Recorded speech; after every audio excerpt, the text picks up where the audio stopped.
Shalom mempelai Kristus, apa kabar? Kita berjumpa lagi di acara Kuasanya Tak Terbatas. Saudaraku, memasuki tahun baru tentunya akan ada visi baru. Visi besarnya adalah Rumah Perjumpaan Bersama atau House of Encounters. Diharapkan setiap kita jemaat Tuhan, mempelai Kristus, mengalami Tuhan sepanjang tahun 2021 ini. Nah, untuk bulan Januari secara khusus berbicara mengenai personal encounters. Perjumpaan secara pribadi. Mempelai Kristus yang dikasihi Tuhan, hanya perjumpaan pribadilah yang mengubah kehidupan setiap manusia. Pada saat dia berjumpa dengan Tuhannya. Apalagi kita sebagai anak-anak Tuhan. Pada saat kita berjumpa dengan Tuhan Yesus, perubahan hidup akan terjadi dalam hidup kita. Tentunya hidup yang lebih baik lagi. Melalui acara Kuasanya Tak Terbatas, kita membawa kesaksian-kesaksian bagaimana saudara-saudara kita berjumpa secara pribadi dengan Yesus dan mengalami perubahan-perubahan yang luar biasa. Seperti apa yang akan mempelai Kristus saksikan berikut ini, kesaksian demi kesaksian akan mengubah hidup mereka dan mengubah hidup saudara. Intinya adalah perjumpaan pribadi dengan Tuhan. Saudaraku, biarlah acara Kuasanya Tak Terbatas, kesaksian-kesaksian yang ada di dalamnya, itu boleh memotivasi saudara untuk terus mencari Tuhan, ingin berjumpa dengan Tuhan, sehingga bukan orang-orang tertentu saja yang mengalami perubahan, tetapi saudara dan saya mengalami perubahan kehidupan karena berjumpa dengan Tuhan. Siapkan diri saudara untuk perjumpaan-perjumpaan dengan Tuhan yang luar biasa. Kita akan berdoa sebelum kita memulai mendengarkan kesaksian saudara-saudara kita. Mari siapkan hati dan satukan hati kita berdoa. Tuhan, kami mengucap syukur, kami akan mendengar, menyaksikan ada orang-orang yang diubahkan hidupnya oleh Tuhan melalui perjumpaan pribadi. Itu sangat membuat kami berbahagia. Tetapi kami akan lebih bersuka cita lagi kalau kami juga mengalami perjumpaan pribadi dengan Tuhan dan diubahkan. Dan biarlah pada malam hari ini bersama keluarga, kami boleh mendengar kesaksian yang mengubahkan kehidupan seseorang, yang pasti juga mengubahkan kehidupan kami. Terima kasih dalam nama Yesus. Amin. Selamat menyaksikan, Tuhan memberkati saudara. Shalom saudara yang terkasih di dalam Tuhan.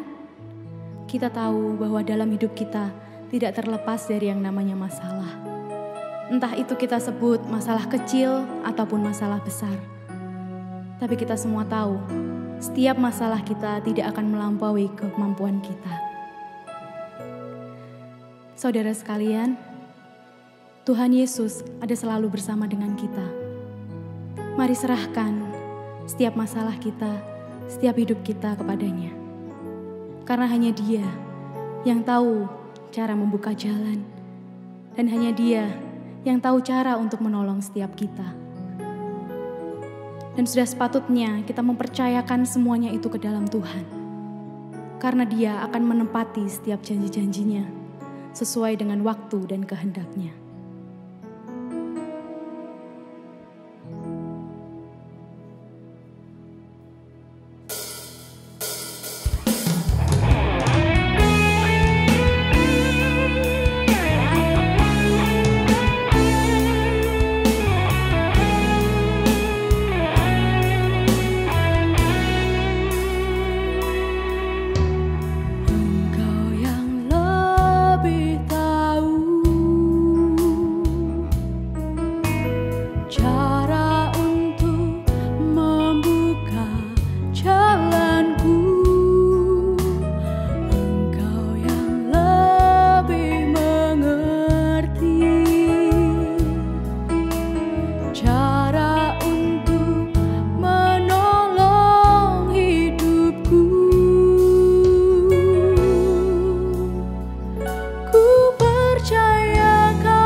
pernah gagal.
percaya Kau ada bersama kami, Kau pegang tangan kami Tuhan.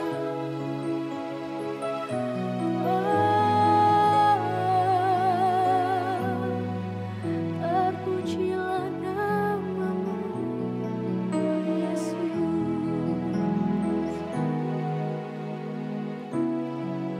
Yes, Jesus.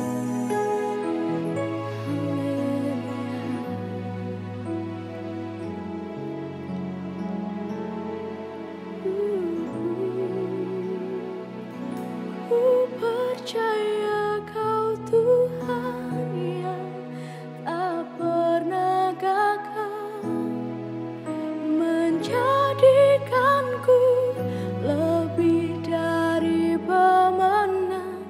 Ku percaya Kau Tuhan yang tak pernah lalai, menepati janji-janji-Mu.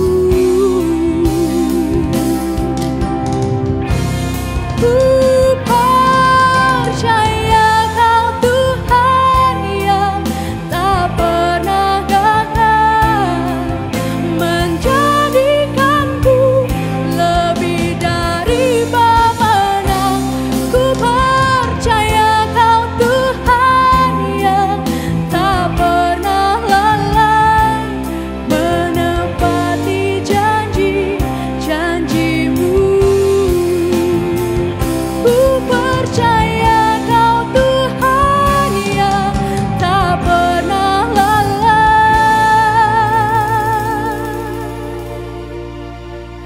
menepati janji-janji-Mu.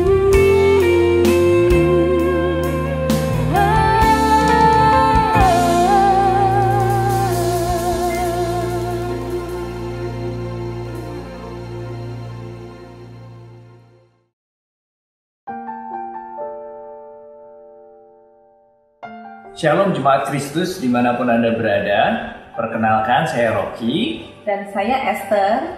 Kami berdua adalah alumni dari Gereja Betani Salatiga. Dulu saya melayani di bidang multimedia. Dan saya dulu melayani di bidang tamborin. Saat ini kami berdua telah menikah dan tinggal di Jakarta. Dan kami juga dikaruniai satu orang anak. Di Jakarta kami berjemaat di Gereja Nafiri Discipleship Church. Dan kami juga melayani di gereja tersebut. Kali ini kami diberi kesempatan untuk berbagi, menyaksikan kebaikan Tuhan, pertolongan Tuhan. Sebenarnya waktu pertama kali dihubungi oleh tim dari program ini, kami sempat ragu apa ya yang akan kami bagikan. Karena kami merasa hidup kami ya biasa-biasa saja sih, tidak ada sesuatu yang spektakuler gitu untuk dibagikan. Tentang misalnya sharing tentang pemulihan hubungan keluarga, ya puji Tuhan hubungan keluarga kami baik. Atau misalnya sharing tentang mujizat kesembuhan, rasanya juga tidak ada. Bahkan malah kami sempat kehilangan orang-orang yang kami kasihi. Saya kehilangan mama saya, Rocky juga kehilangan papinya. Jadi apa ya kalau kami kembali merenungkan apa yang akan kami bagikan gitu. Terkadang kita merasa saat kita memiliki tempat tinggal, kita memiliki keluarga maupun pekerjaan, kesehatan, kita merasa itu sesuatu yang wajar, sudah sewajarnya terjadi. Tapi kita sering lupa bahwa sebenarnya itu adalah berkat-berkat Tuhan yang luar biasa untuk kita semua. Satu hal yang bisa kita bagikan adalah bahwa Allah itu Allah yang setia, Allah yang selalu menyertai kita. Dia selalu ada di setiap musim dalam hidup kita, melalui masa-masa senang maupun susah kita, Tuhan itu selalu ada. Jadi sama dengan halnya pada tahun 2020 yang baru saja kita lewati, kita semua mungkin bisa berkata bahwa tahun 2020 bukanlah tahun yang mudah ya. Apalagi dengan adanya pandemi COVID-19, banyak tantangan, persoalan yang kita hadapi, perubahan yang terus-menerus terjadi, membuat kita mungkin kelelahan dan putus asa gitu. Rasa khawatir tentu kita ada ya, kita merasa khawatir bagaimana dengan kesehatan kita, keluarga kita sendiri bagaimana, pekerjaan kita, apalagi kita mendengar banyak karyawan yang dirumahkan dan kami berdua termasuk karyawan gitu. Saya mengajar di sebuah sekolah swasta di Jakarta. Dan saya juga seorang karyawan, saya seorang international sales marketing di sebuah perusahaan produsen elektronik. Saya bertanggung jawab untuk menjual produk-produk kita ke luar negeri, kita ekspor. Dan jujur tahun 2020 ini merupakan tahun yang sulit karena tentunya karena pandemi ini. Di awal-awal bulan Januari, Februari semua masih terasa baik-baik saja, tapi memasuki akhir Februari, Maret, di mana di Indonesia mulai memberlakukan lockdown, negara-negara lain juga mulai lockdown, itu kita mulai terasa barang-barang yang kita sudah produksi, order-order dari luar negeri yang bahkan ada puluhan ribu barang yang sudah jadi di gudang kita tidak bisa dikirim karena banyak port pelabuhan di negara-negara tujuan kita juga lockdown. Mereka tidak mengizinkan kapal untuk merapat, kontainer tidak bisa dibongkar. Jadi mau nggak mau kita harus menyimpan barang tersebut dan kita tidak bisa menyelesaikan transaksi tersebut. Di bulan Maret saya jujur sempat khawatir karena kalau kondisi ini berlangsung lama, kita tidak akan bisa untuk mencapai target yang sudah ditetapkan. Jangankan target, untuk bisa sama pencapaian seperti tahun sebelumnya aja akan sangat sulit. Dan itu benar terjadi, bahkan sampai di bulan September pun kalau kita bicara penjualan itu masih jauh jika dibandingkan tahun sebelumnya. Mencapai setengahnya dari tahun sebelumnya aja belum, kita tidak bisa mencapai di situ. Kekhawatiran semakin besar, apalagi kita juga melihat banyak teman-teman saya dari perusahaan lain juga mulai dirumahkan. Cuman di situ saya juga melihat pertolongan tangan Tuhan itu luar biasa. Saat kita sudah tidak tahu mau ngapain lagi, tapi di bulan September, Oktober, November, bahkan Desember, shipment mulai bisa berjalan dan quantity yang kita bisa kirim ke luar negeri pada bulan Oktober, November, Desember itu luar biasa besar. Jadi walaupun di bulan Maret, April, Mei, Juni, Juli, Agustus kita bisa dibilang penjualan sangat sedikit, itu semua tertutup di 3 bulan di bulan Oktober, November, Desember. Dan dari situ saya menyaksikan bahwa apa yang saya khawatirkan di awal itu tidak terjadi dan Tuhan bisa menolong kita dengan caranya gitu. Kadang kita juga nggak habis pikir bahwa order-order besar itu bisa terpenuhi, bisa jalan di 3 bulan terakhir. Sehingga memang di tahun ini saya juga tidak bisa mencapai target, tapi paling tidak kita udah bisa sama seperti tahun lalu, itu udah sangat bersyukur, udah suatu achievement bagi saya. Dan saya juga percaya pertolongan Tuhan selama kita menghadapi pandemi ini juga terus nyata. Dan tidak cuma saya, tapi istri saya juga mengalami pertolongan Tuhan yang luar biasa. Ya, karena sebelum pandemi saya selain mengajar di sekolah, saya juga mengajar di private tutor. Jadi saya ke rumah murid-murid yang akan saya ajar.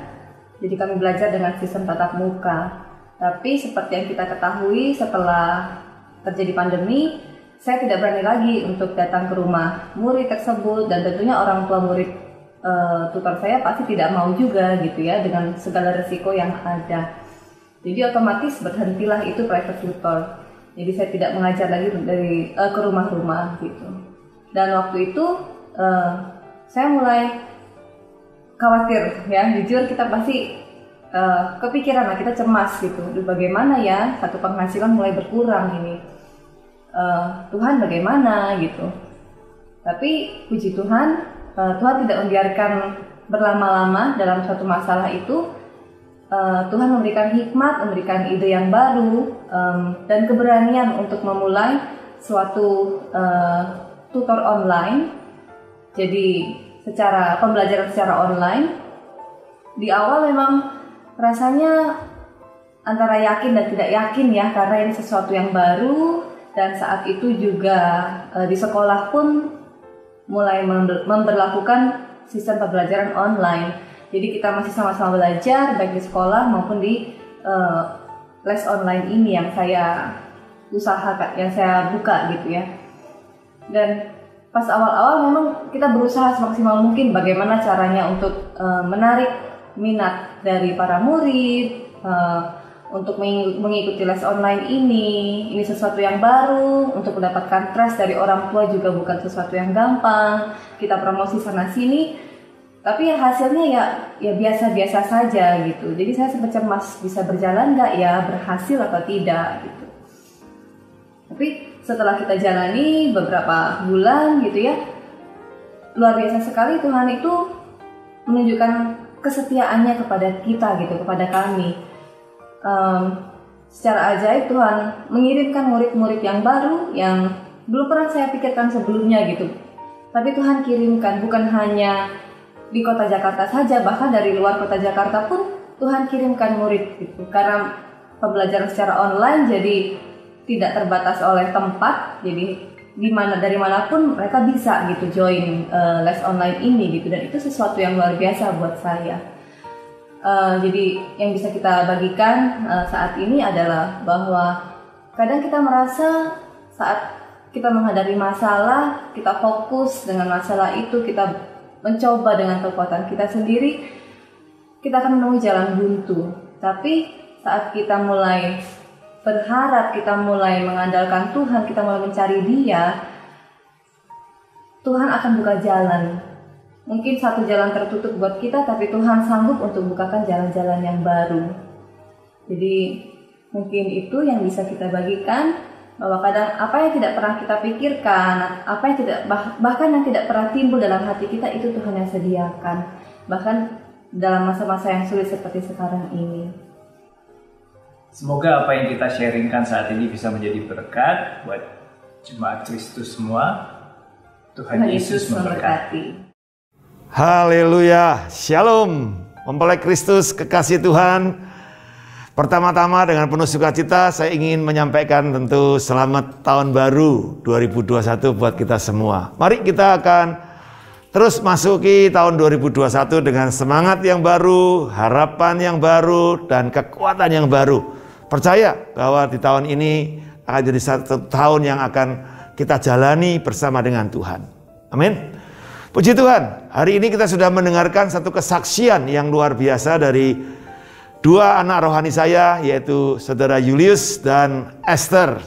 Mereka dulu bertemu di pelayanan di gereja di Salatiga, dan kemudian mereka menikah, dan sekarang mereka sudah berumah tangga dan bekerja di Jakarta. Ya, ini suatu kabar yang luar biasa, dan saya memperhatikan bagaimana mereka berjalan dalam hidup rumah tangga, pekerjaan, dan yang jelas mereka disertai oleh Tuhan yang luar biasa. Setelah kita sudah mendengar kesaksian mereka bahwa masa-masa pandemik ternyata memang sempat membuat mereka takut, khawatir dengan segala situasi yang mereka harus hadapi, pekerjaan yang mulai merosot, dan bahkan Esther harus tidak bisa lagi melakukan tugasnya sebagai seorang guru seperti pada waktu sebelum pandemik, ya. Tetapi saudara, kekhawatiran ternyata tidak membuat mereka larut, bahkan kemudian malah menjadi surut hidup mereka.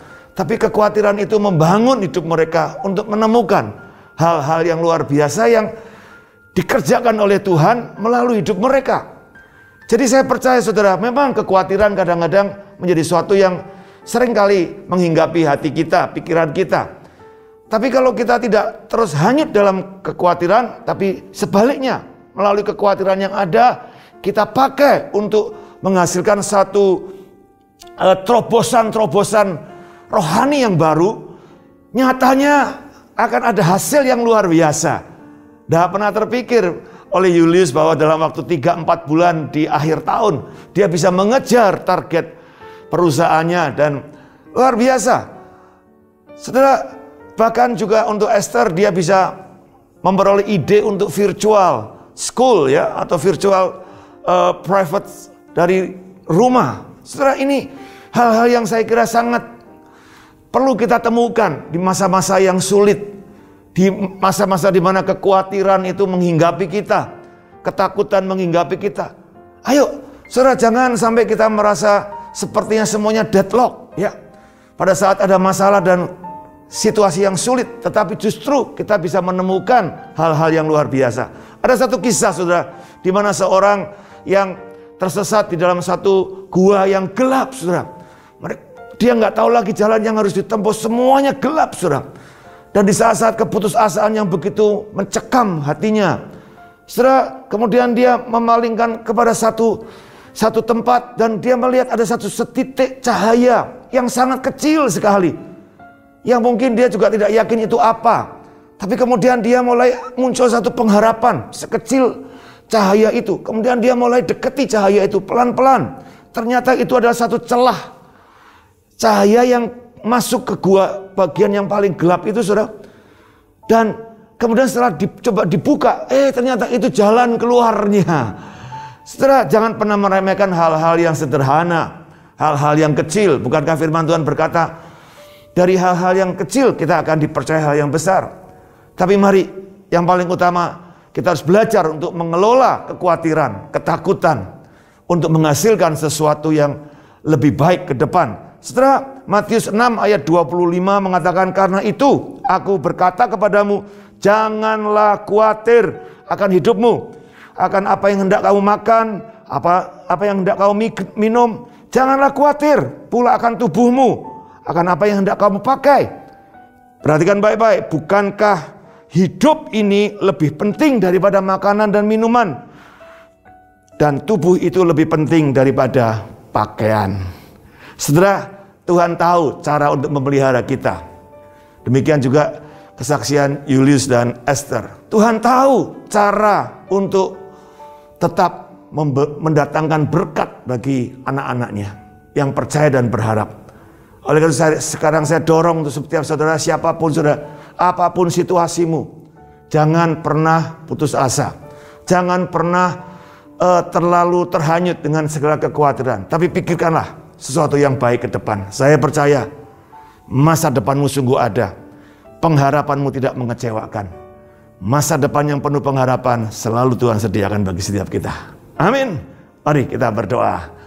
Tuhan, terima kasih untuk satu kesaksian, untuk kesempatan kami boleh mengalami situasi keadaan yang mungkin tidak terlalu menyukakan hati kami.